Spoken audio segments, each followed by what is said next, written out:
My life always felt like a gift from fate, like someone up there took care of every single detail. My name is Galina Stevanovna. I'm already over 50, but I've always taken real good care of myself. Every morning started with a run through the park in my native Modesto, California, and then a mandatory half hour in front of the mirror where I turned from just a woman into the one everybody knew. Elegant, toned, with that cold but insanely magnetic beauty. My hair was always perfectly styled, not a single extra wrinkle, and my form-fitting dresses highlighted the figure I worked so hard for. Today, for example, I was wearing a black sheath dress made of heavy silk with a slit up to mid-thigh that fit like it was painted on, plus stiletto heels from a hot Californian designer every fashion girl in town dreamed about. A delicate pearl necklace completed the look, adding strictness yet mystery at the same time. My greatest treasure was my only daughter, Olivia. She was my pride, my younger, fresher copy. She married Dylan, a successful IT guy from Fresno. He was a good dude, hardworking, decent. Of course, from the very beginning I saw potential in him, but I always treated him with a bit of skepticism. He was too open, and I've always liked a certain mystery in people, some things left unsaid. Dylan, despite all his kindness and obvious love for Olivia, sometimes seemed too simple to me. I noticed how every now and then he'd let his eyes linger on me a little longer than normal when we met for family dinners, his gaze sliding over my curves, pausing on the lines I knew drew attention. I always pretended I didn't notice, but deep down, it stroked my ego. Our relationship was built on mutual respect, yet that too close stare was always there. Everything collapsed on one ordinary Friday night. I was sitting at home reading a detective novel when the phone rang. It was Dylan. His voice was hoarse, broken somehow. "Galina Stevanovna," he started. "Olivia's stuck late at work. I'm alone." I immediately felt something was wrong. His voice was shaking. There was unbearable pain in it. "What happened, Dylan?" My voice stayed calm, but inside everything clenched with a sense of disaster. I need to talk to you. Badly. Can you come over?" I got ready fast. Threw on my favorite dark navy wool dress that hugged every single curve, and knee-high heeled boots that went almost all the way up. This was my battle outfit, the one that gave me confidence and made me even more untouchable.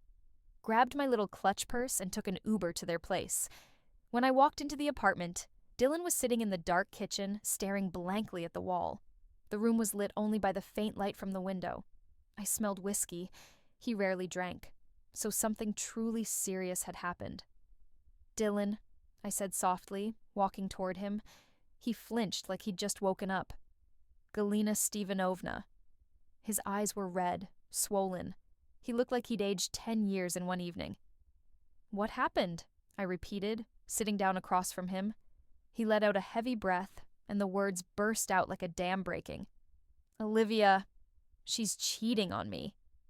Everything inside me went ice cold.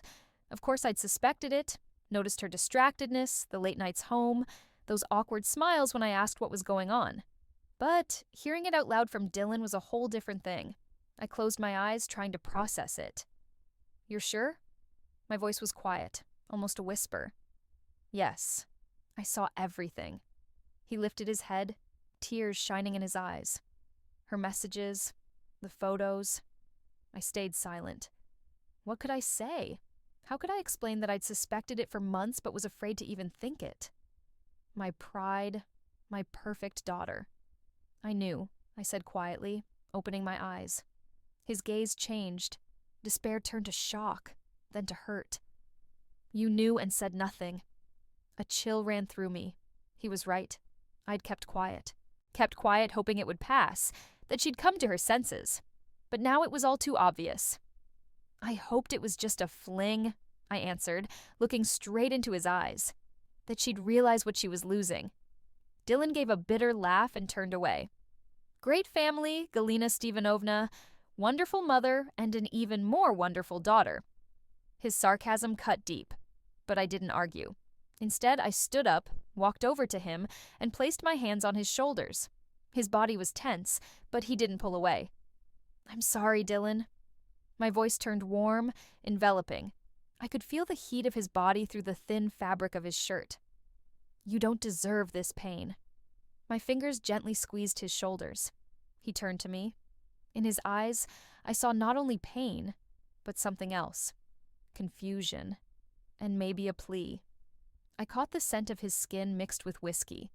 It was a strange but insanely magnetic mix. Do you want revenge? The question slipped out of me before I even realized it. He looked straight into my eyes. There was no judgment in them, only something that hooked him hard. He didn't answer right away, just breathed heavy. I felt my heart start pounding faster. This whole situation was wrong, but at the same time, unbelievably tempting.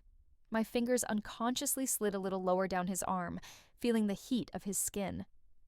"What are you trying to do?" he finally asked, staring into my face. I gave a tiny smile, and it wasn't the polite one I usually showed the world. It was real, with just a hint of slyness. "I just want you to feel better." He kept looking at me, and I could see anger, pain, and something else I couldn't name fighting inside him.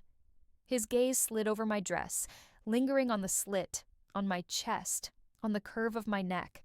I felt his breathing speed up. My body answered instantly. A light shiver ran through me. I knew I was crossing the line, but I couldn't, or didn't want to, stop.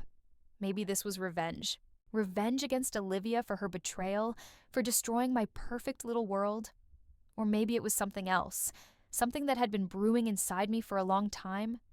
Dylan was younger, but in his eyes I saw the same exhaustion and pain I carried myself, and right then, in that dark Fresno kitchen, we were bound by that shared pain. He was broken, and I felt like I could give him exactly what he needed.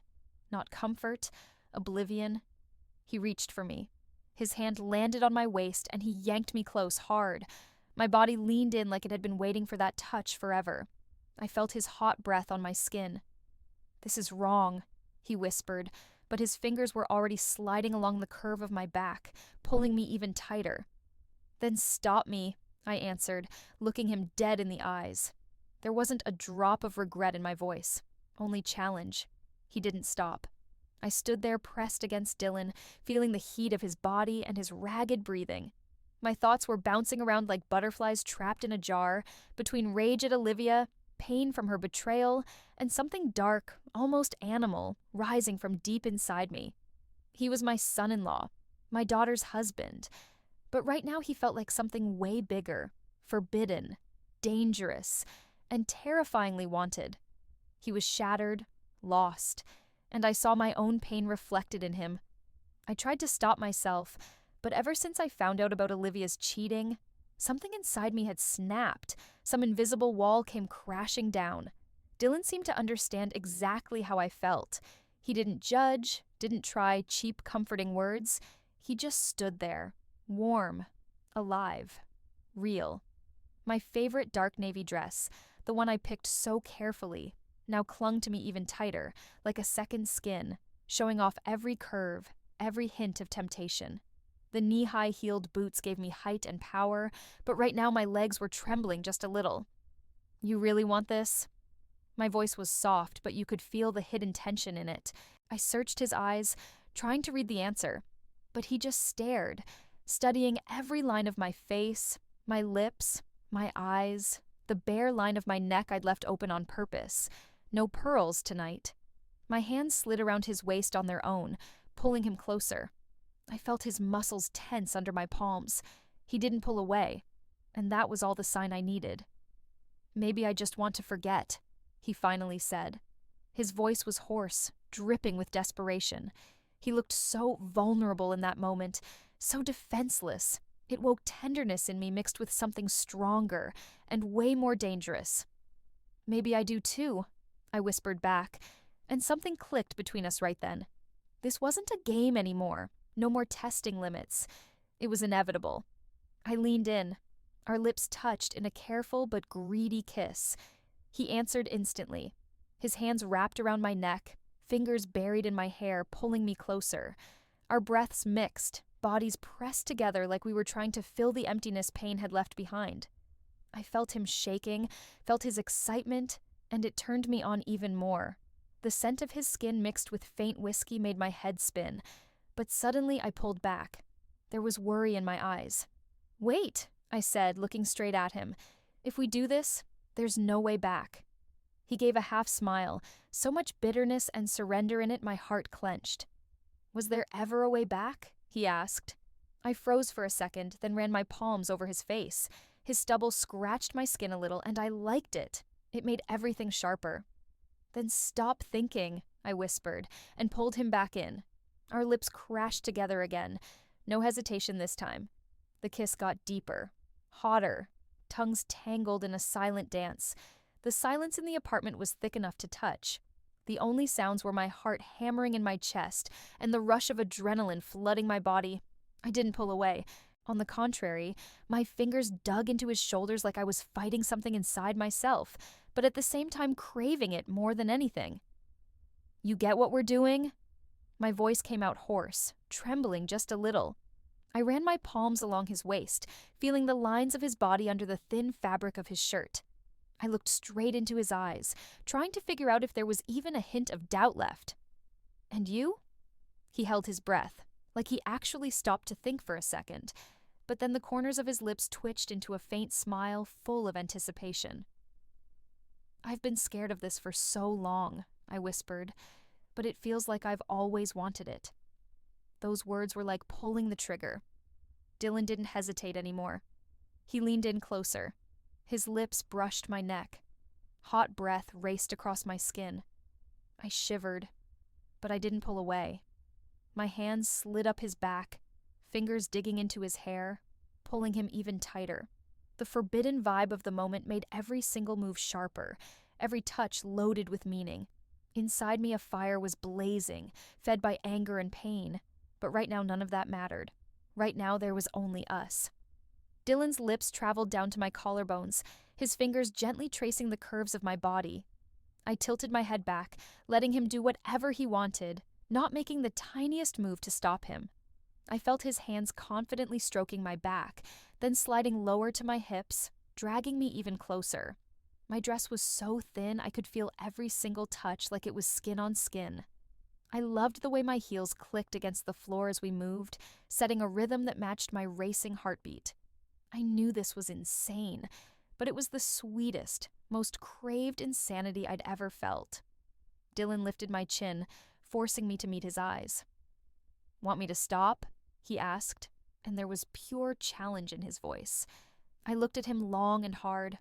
There wasn't a trace of fear in his eyes anymore, only hunger and curiosity. I shook my head.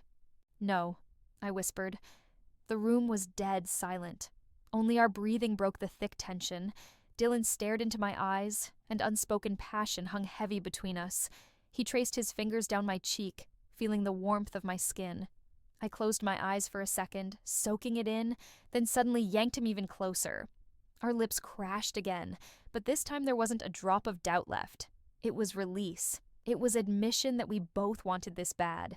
I pressed myself harder against him. My fingers slid over his shoulders, the back of his neck. He felt my breath, the tiny tremble running through me. The forbidden edge only poured gasoline on the fire. But then I pulled back again. My chest was heaving, fighting for air, trying to find the strength to stop. "This is wrong," I said, even though I knew it wasn't true anymore.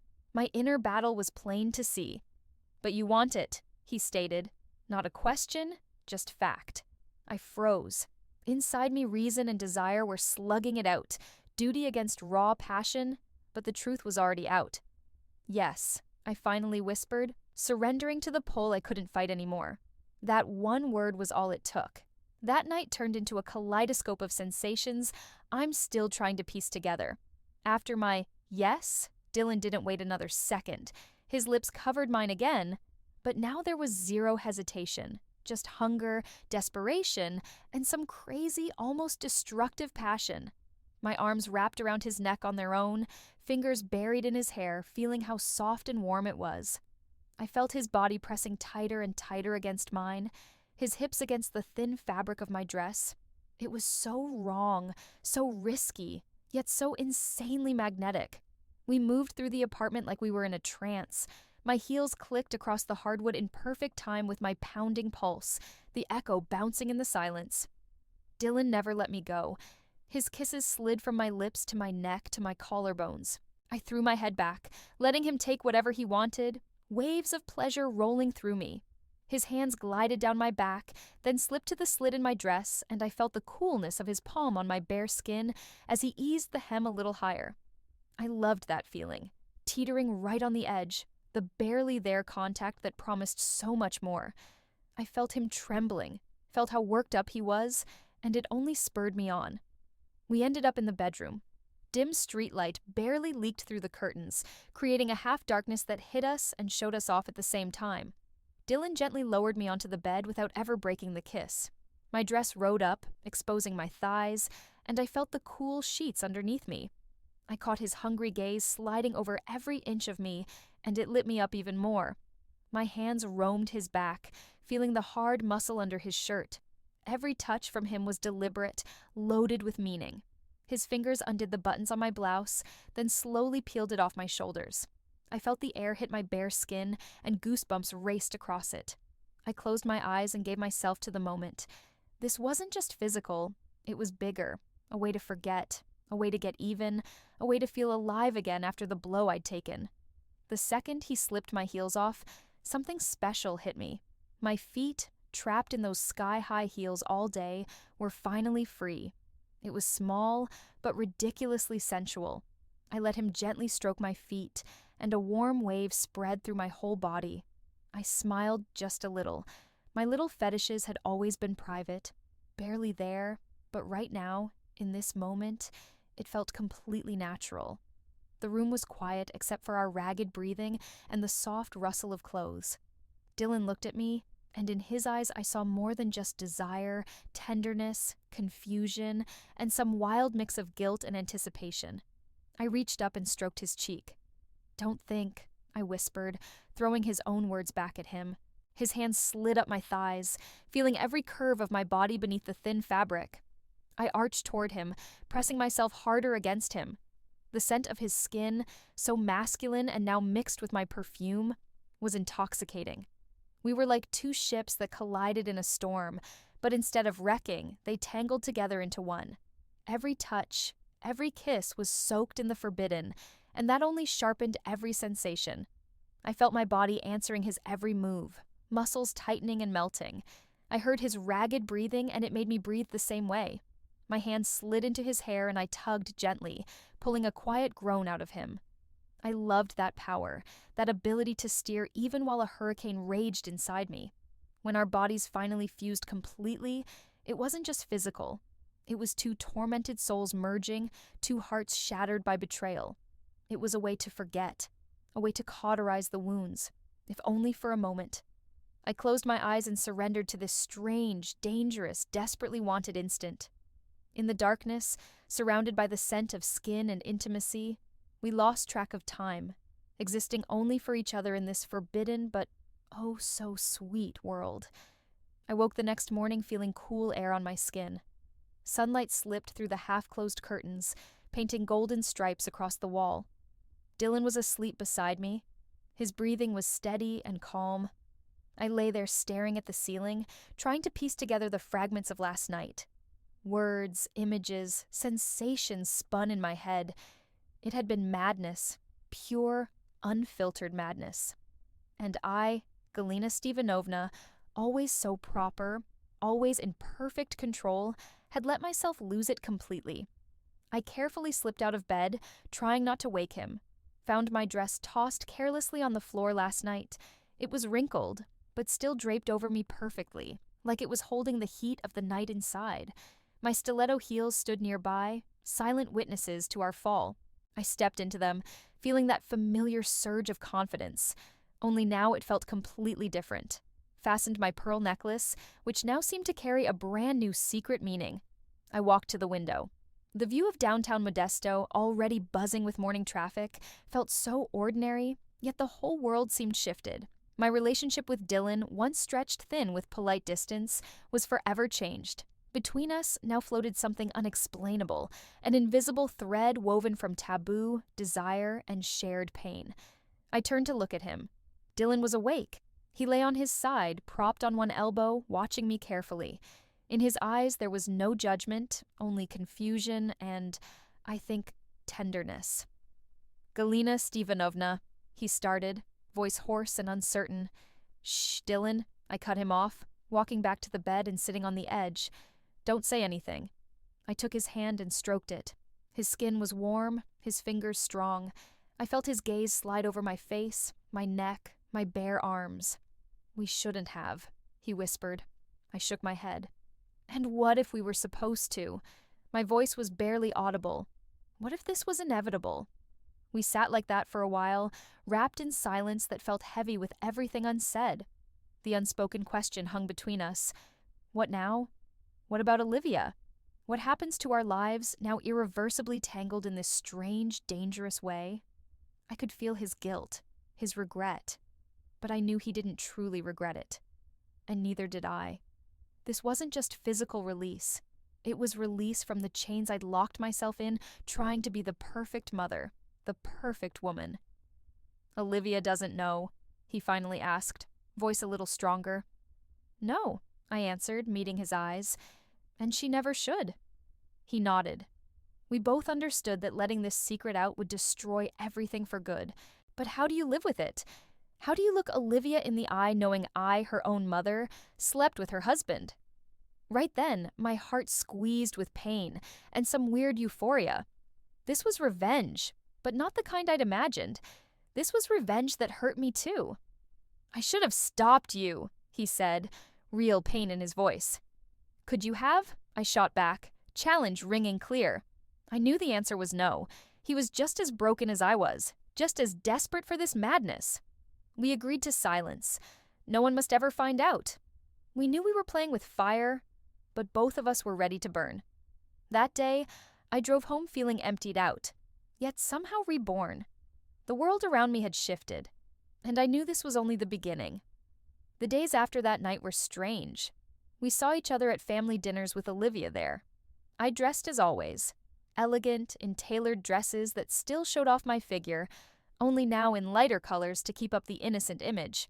My high heels clicked the same rhythm, but every step now carried a secret meaning. I felt his eyes on me, and every time my heart raced faster. He looked different too, more closed off, with some inner fire burning behind his eyes. Olivia seemed to notice nothing, still playing the perfect wife, completely unaware that her betrayal had long been exposed and that her mother and her husband... I watched her laugh, hug Dylan, and everything inside me twisted with conflicting feelings. Anger mixed with pity, and some part of me secretly reveled in this hidden knowledge that belonged only to the two of us. Sometimes when Olivia turned away, our eyes would meet across the table, and everything flashed between us in a single look. Pain, desire, remorse, and that sweet, forbidden thrill. It was an invisible thread tying us together, visible only to us. I couldn't just go back to living like nothing happened. This secret weighed on me, yet at the same time gave me a strange, dark power. I felt like a predator waiting for the perfect moment. And Olivia? She was just a puppet in a game she herself had started. The weight of the secret pressed on me like an invisible burden. I lived with it for days, weeks, months. Every time Olivia hugged Dylan or we all sat together at the table in our cozy Modesto apartment, I felt like the biggest hypocrite alive. My perfect black dress with the high neck and long sleeves that I wore to family dinners now seemed to hide not only my body, but my sins. My modest heels, which usually gave me confidence, now felt heavy, like lead weights. Dylan had changed too. He became more withdrawn. His gaze wandered, lingering on me, then snapping away. He avoided being alone with me, and I understood why. That connection, that night between us, was both a release and unbearable torment. I saw the same war in his eyes that I fought every day, the urge to forget, and the impossibility of it. One evening when Olivia texted she'd be late at work, as usual lately, I realized I couldn't keep living this lie, this constant pretending. I needed to end it, but not the way Olivia would ever expect. I wanted her to feel the same pain I felt when I learned of her betrayal. I dialed Dylan's number. "We need to talk." My voice was calm, but steel ran through it. He showed up 20 minutes later. His face was pale. His eyes held questions mixed with fear. I led him into the living room where dusk created dramatic shadows. Light from the window fell across us like a spotlight. I was wearing my favorite silk robe that flowed over my body, accentuating every curve. "What happened, Galina Stevanovna?" he asked, voice tight. Without a word, I spun my laptop toward him. On the screen were saved screenshots, Olivia's messages, the photos she sent her lover. I had collected them bit by bit, sometimes sneaking her phone, sometimes checking her email. It disgusted me, but I knew I had to do it. This was my path to vengeance. Dylan's face went white. He took the laptop. His fingers shook as he scrolled. "Olivia, this can't," he started, trying to defend her, but I cut him off. "Don't you dare make excuses for her, Dylan." My voice was calm, terrifyingly even. "She made a fool of you. For weeks. Months. I just opened your eyes." He stepped back, pressing a hand to his mouth like he was holding back a scream. "You were spying on me?" he asked, staring at me. I gave a bitter smirk. "You spied on her to find the truth, didn't you? I've always been one step ahead, Dylan." He opened his mouth to say something else, but I raised my hand and stopped him. "And you know what the best part is?" My lips twisted into a smile that held zero joy, only bitterness. "While you were sleeping with someone else, your wife was sleeping with someone else, and your mother-in-law was sleeping with you." Dylan froze. The world around him seemed to shatter into silent pieces. His eyes widened, horror and shock flooding them. He stared at me, unable to believe I had actually said it, that I had exposed our secret. "You're lying," he whispered, but one look at my face and he knew it was true. Right then we heard the key turn in the lock. Olivia walked in. Her light smile vanished the second she saw our faces. She looked at Dylan, then at me, then at the laptop he was holding, the open chat still glowing on the screen. Her face turned ash gray. "What happened?" Her voice was barely a breath. Dylan silently turned the laptop toward her. I watched her face twist as realization hit. Horror, disbelief, then rage, every emotion flashing across her features. She looked at me, and in her eyes was not just hurt but a painful shock, as if she never expected this from her own mother. "Get out," I said coldly, my voice like a verdict. Olivia didn't move, rooted to the spot. "I said get out," I screamed, my voice cracking into hysteria. All the pain, all the rage that had built up for months exploded out of me. I felt my whole body shaking. But instead of leaving, Dylan stepped toward Olivia. He reached out to her, and in his eyes I saw not hate, but a desperate, insane attempt to save whatever could still be saved. "Olivia," he started. She recoiled from him like he was diseased. "Don't touch me," she snarled, and the raw pain in her voice made me flinch. In that moment I realized I had gone too far. I wanted revenge, but I got something far worse. Total, irreversible destruction. Dylan turned to me. His eyes were full of reproach, disappointment, and a wild fury. He said nothing, just turned and walked out. He never looked back. Olivia stayed standing in the living room, staring at the closed door. Then her gaze fell on me. There were no tears in her eyes, only ice-cold hatred. "Mom, how could you?" she whispered. It wasn't a question, it was a statement.